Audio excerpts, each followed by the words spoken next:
Hey, what's up everybody? Welcome to another piano practice along lesson. I'm Jordan.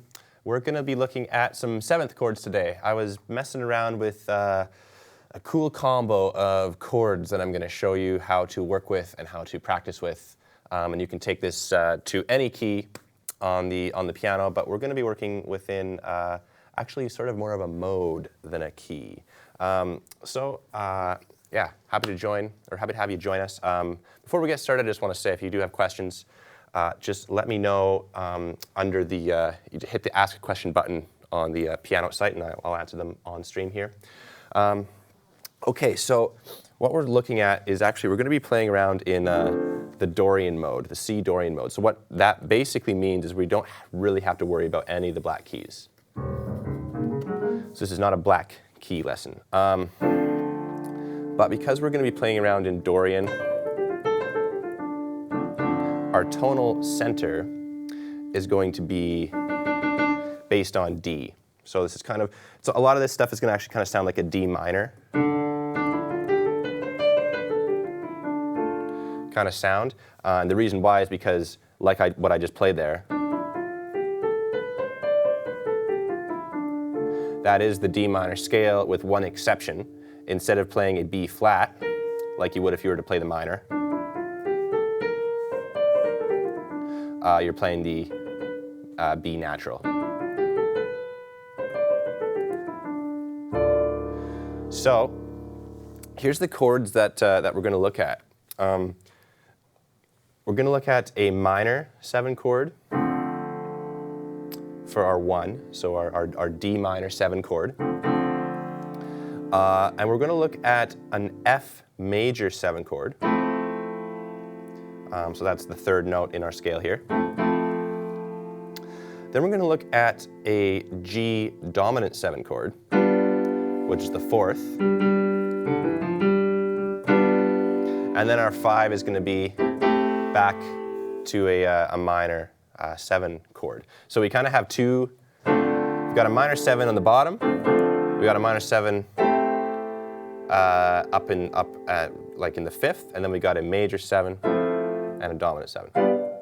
So before we even get too far, what we're going to do is we're going to actually just practice each of those chords in their different inversions, and we're going to go up and down as solid chords and broken in both hands.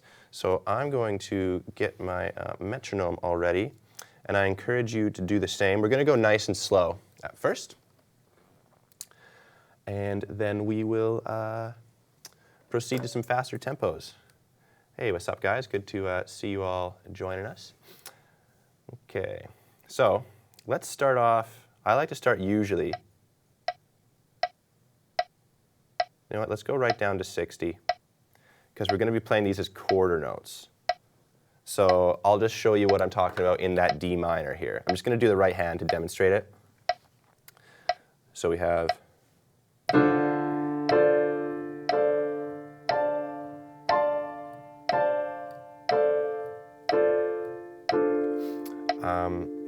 Let's bump it down one. We'll bump it down 10 BPM. So we're at 50. And so yeah, the D minor 7 chord contains these 4 notes. It contains D, F, A, and C. So for anyone who's just kind of starting, the way to make inversions out of this chord, because we can play this chord in a number of different ways. The way to change the shape and the sound of this chord is to reorder the notes in which they're played. So we call this root position because our root note is down at the bottom. So we can take this root note and actually put it up 1 octave higher, and then we just reposition our hands to play the 4 notes. So we still have all the 4 notes of that constitute the D minor 7 chord. Still got our F, our A, our C, and our D. But it's just a different way that they're stacked. And if we just think, the only notes that we have to play right now are these 4 notes, we can kind of mess around with the ordering of them. So root position, we call this first inversion. Take this F note and put it up 1 octave, and then change your hand positioning. So I've got my thumb, finger 2, finger 3, and finger 5, That's D minor 7 in second inversion. We do this one more time. We take our bottom A note and we put it at 1 octave, and then we can shift up. This is D minor 7 in third inversion. And then if we do this once more, we're back at root position. So there's sort of 4 different ways to play this chord, and that's what we're going to work up to, work up and down with as a solid chord. So I'm going to start off, pardon me, I'm going to start off with just the right hand. I'm going to just kind of hold this bass note down just to give, just to kind of ground all the chords. But we're going to just use the right hand at the start here, and then we'll work with the left in a moment. So I'm at 50 BPM with the metronome. 3, 4, 1, 2, here we go, and 4. So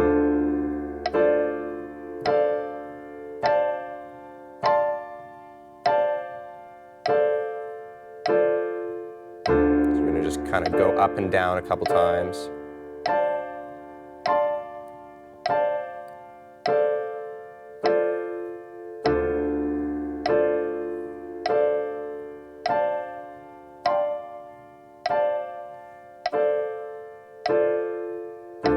And if you have to, slow it down. You can play half notes instead. So you can play 1, 2. If you need some time to reposition and kind of get all those right notes under your fingers, you can even play whole notes if you want to. So 1, 2, 3, 4, switch. 1, 2. 3, 4, switch. 1, 2, 3, 4, switch. So why don't we just try that? Sorry, it's a cold winter day out there. Why don't we try actually just doing whole notes with both hands here?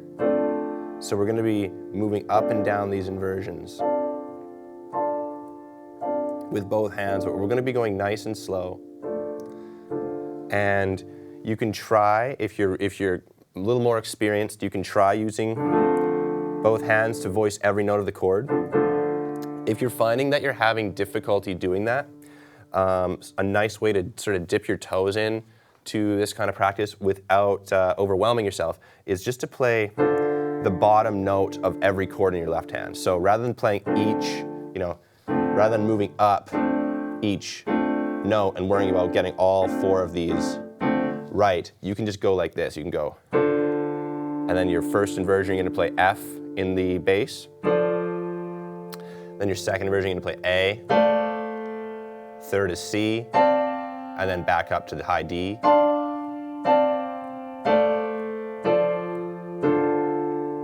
And you can kind of just cycle that. So I'll do a couple passes playing it in that simplified way, and then I'll graduate to the full, both hands together, full stop. Okay. 2 and 3 and 4. So we're doing half notes.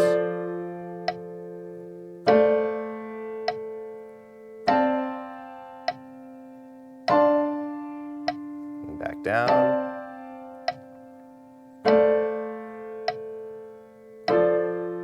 And then again.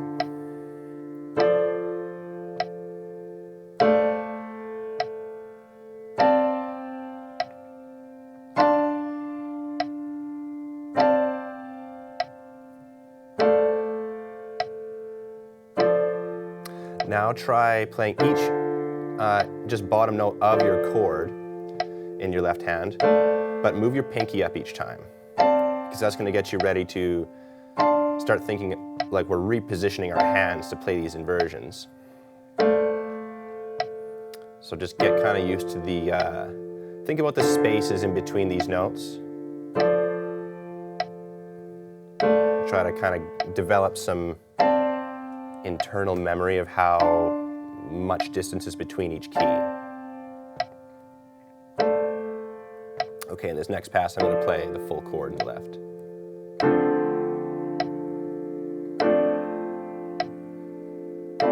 Oops.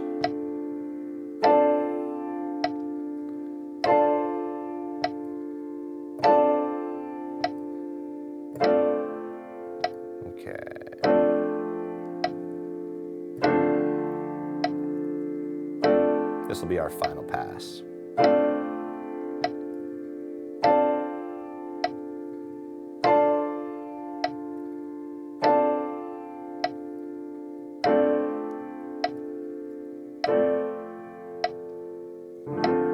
Cool.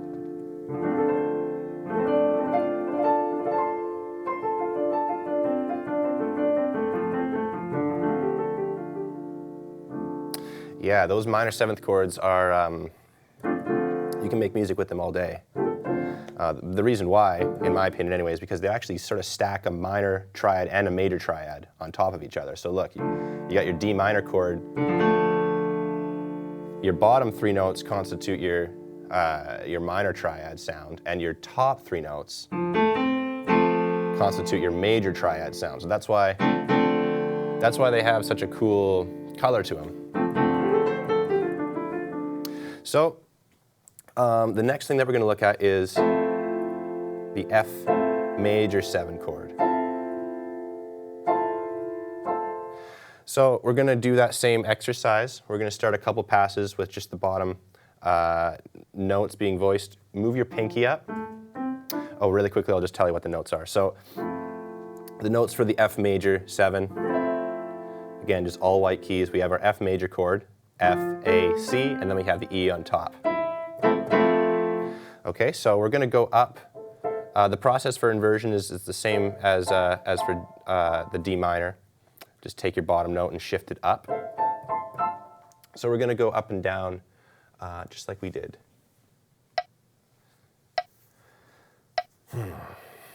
Okay, 1, 2, 3, here we go. 2.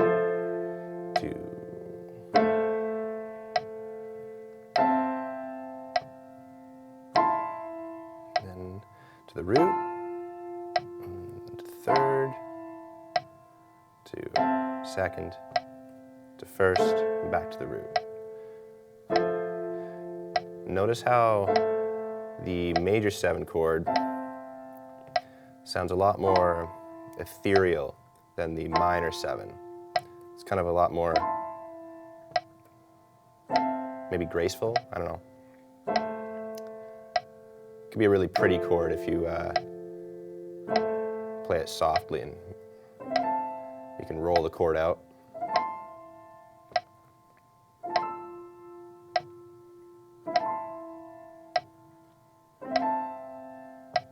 Remember, whenever you're practicing this stuff, remember to listen to the sounds that you're making, because when that way when you hear this chord or you see it written in some sheet music or a song that you want to learn, you sort of have an emotional connection to how the chord just sounds on its own. Okay, now I'm going to play full chords here. 2, 3, 4. 1, 2, 3, 4. 1, 2, 3, 4, 8.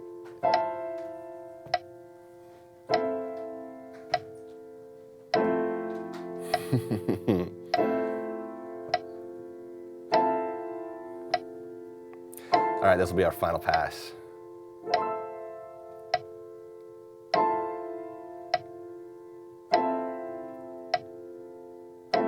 And we're going to land here. All right, so those 2 chords together, your D minor 7 and your F major 7, they are kind of 2 peas in a pod. You can start making music. You can start just kind of bouncing back and forth between both of them. One of the things that I like to do whenever I'm practicing triads and I'm wanting to kind of keep them fresh is pick 2 chords like that and just experiment with different notes that might be common between each chord, or sometimes it's nice to play around with notes that don't appear in the chord and see if they create some melodic ideas or they add some tension. So, for instance, I can just keep my metronome looping so I'm still held rhythmically accountable. And then I can just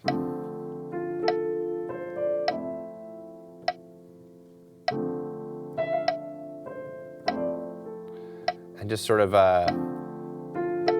let your left hand be just strictly accompaniment, and experiment with just make some noise in the right with the white keys.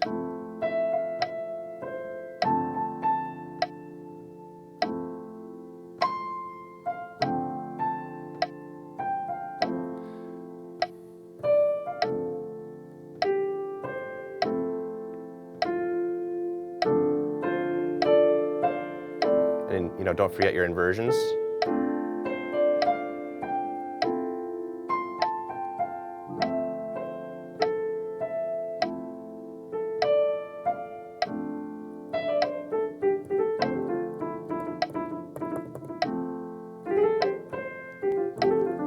So,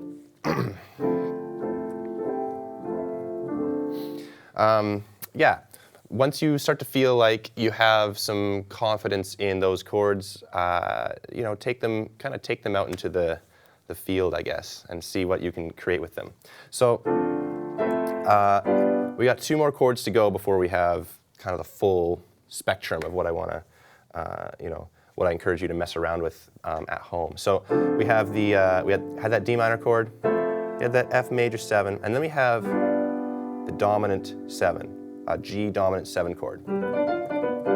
So this has yet another sound to it and another kind of unique tonality. And the main reason why that is because this chord has a major triad on the bottom, so I'm playing a G dominant 7. Sometimes we just call them a G7.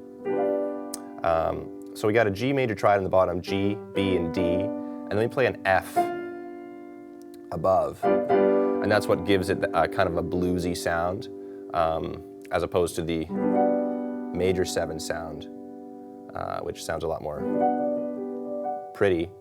This kind of has a lot of blues music uses it.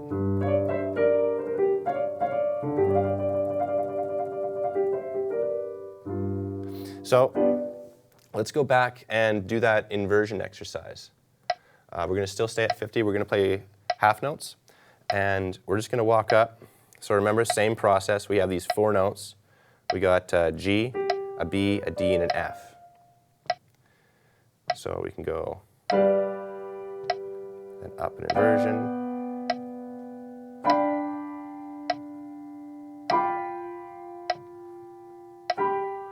And we're just kind of using our pinky finger in the left hand because that is going to prepare us to shape out the chord.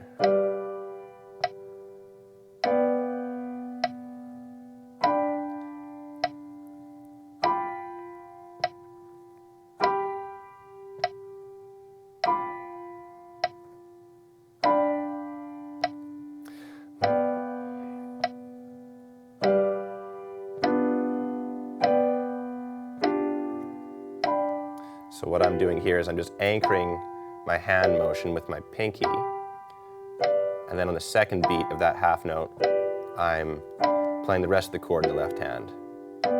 This might be a good way to familiarize yourself with the shape of the chord, while also just kind of familiarizing yourself with the distance between each note on the keyboard.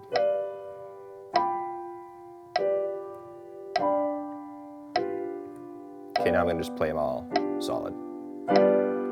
2, 3, 4.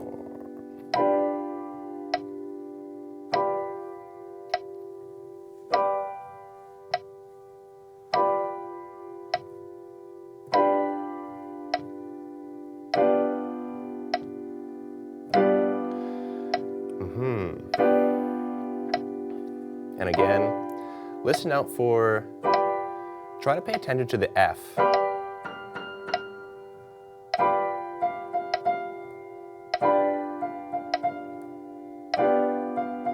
Because the F is what's given you that dominant 7.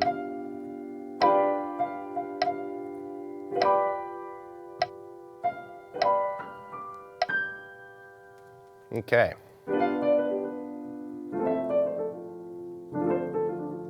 So with those 3 chords, you already have enough to, you got some song material right there. But we're going to do one more chord. We're going to cap it off with a minor 7, another minor 7. And this is going to be A minor 7. So we had our D minor 7, now we got an A minor 7. Same principle, let's go up and down with the pinky in the left hand, then we're going to go up and down with the full chord. Okay, 1, 2, 3, here we go.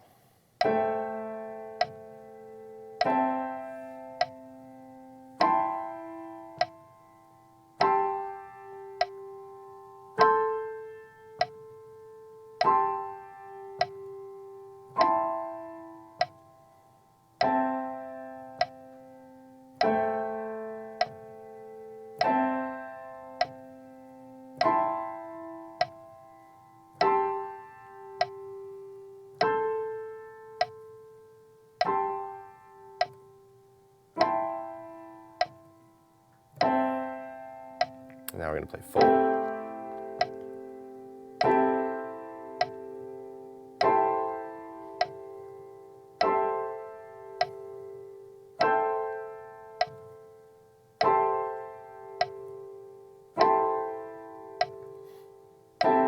We'll do one more time. Oops, sorry.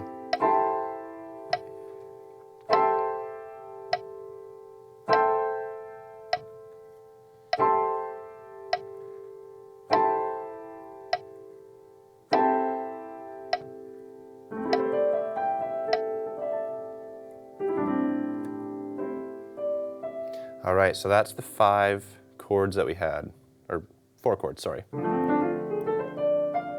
We had our D minor 7, we had our F major 7, we had our G dominant 7, and then we had the A minor 7.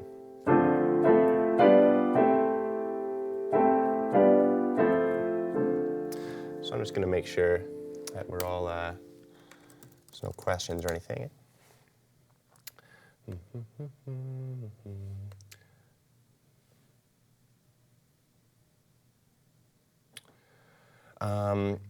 Right, so Antal, you're saying it's difficult to do those inversions on the fly, and they sound pretty similar. Am I missing something?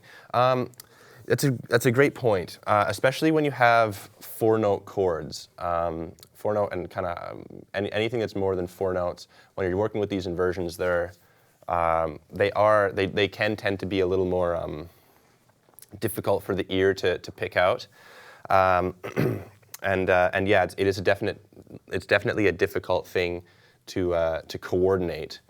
Especially if you're doing both hands, you got sort of 8 notes really to be kind of thinking, or 8 finger movements to make sure that you got in check. So yeah, I totally get it. If you're finding those difficult. One of the things about chord inversions that's important to keep in mind though is it's not always just a sound thing, especially in the world of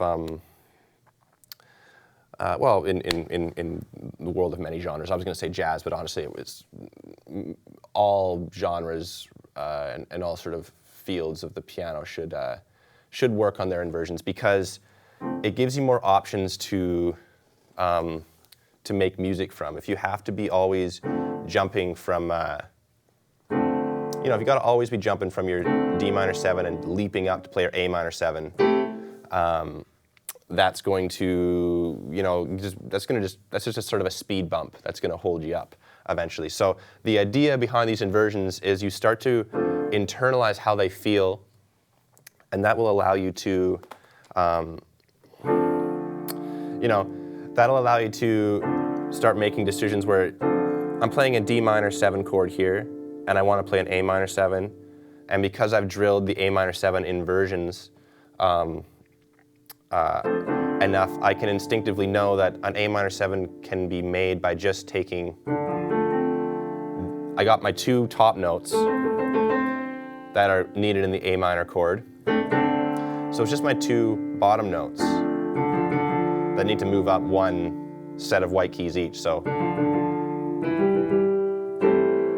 right? So that's A minor 7 right there. So it allows you to do motions like D minor 7 to A minor 7, D minor 7, A minor 7, that F major 7, super simple to get to as well. All you have to do, you're really close if you're in A minor 7, you just have that G note here, you can move that down to an F,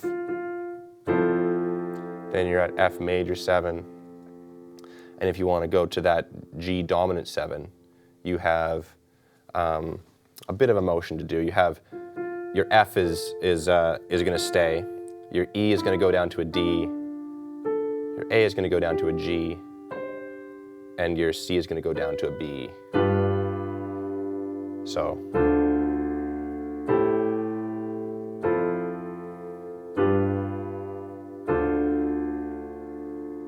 right? Rather than this.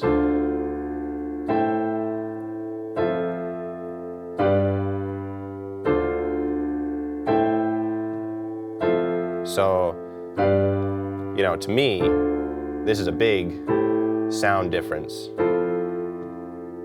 Again, the same chords, but because I'm working with inversions and I'm making my motions a lot more subtle, I'm not doing these big leaps, because big leaps, they stand out at you when you hear them. So I hope that answers your question. Honestly, when I was first learning 7th chords, I found them to be quite a challenge, but they're one of those things where it's like, because there's such a challenge, you can just sort of just rest assured that that the payoff is just enormous when you do become really comfortable with them, because they're just such dense, kind of colorful chords. There's a lot of depth to them. Okay, so.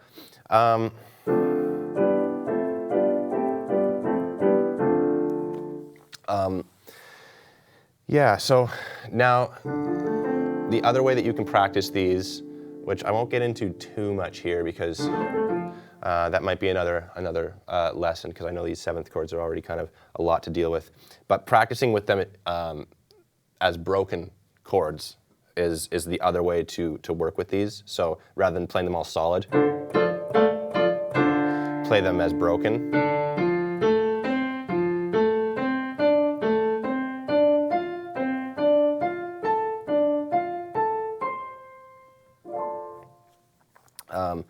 I'll just demo that in D minor here, and we're gonna go nice and slow. But the idea behind that is to work on again, work on the finger spacing, because you're no longer moving your whole hand in one block as you would with the broken chords. You're now working with individual individual motions. It just builds another skill set for you. So here we are back at 50. Let's see what I can do here.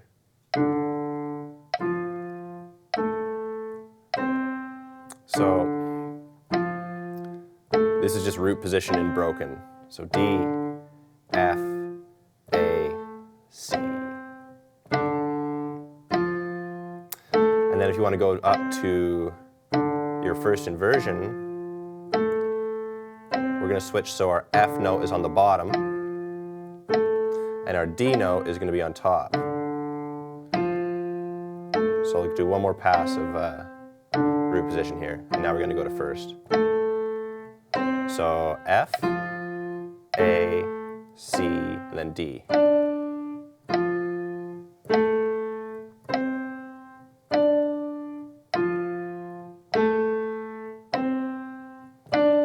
And of course, we can keep going. We can go up to second inversion. So again, our F is going to be up high.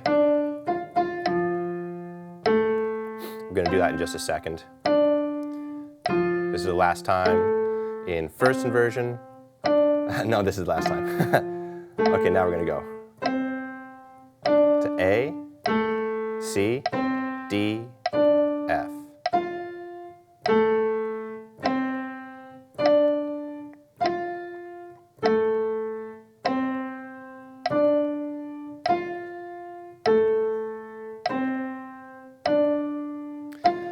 right, so now let's get ready to think about the third inversion. So our A is going to go up an octave, and our C is going to become that bottom note. So this is our last time here. So C, D, F, A, C, D, F, A.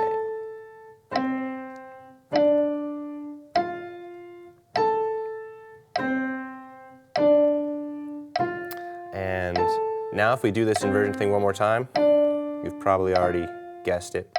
We're back to that original shape. We're back in root position. So our C note is going to be up high. So we're going to do that now.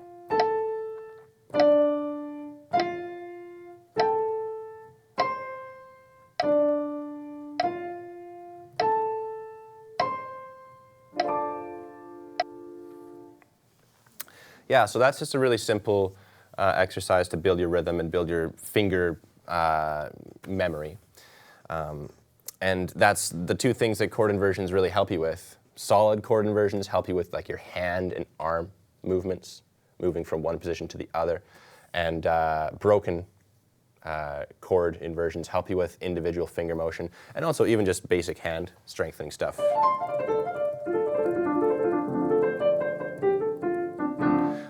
Yeah, so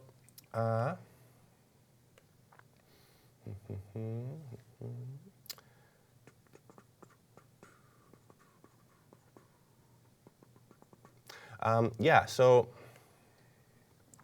that's sort of all I wanted to demo with these 7th chords. Let me know if this stuff is going too fast or too slow, if there's other ways you want me to tackle it, because honestly, I'm going to be doing a lot more lessons on these types of chords, because there's so many more, and we could do this exact same style of lesson in another key, because obviously that would switch up the black keys and the like that we would be using. But yeah, thanks for joining. I'm going to just do a little improvisation on these chords, and we'll see you all next week. Thanks so much.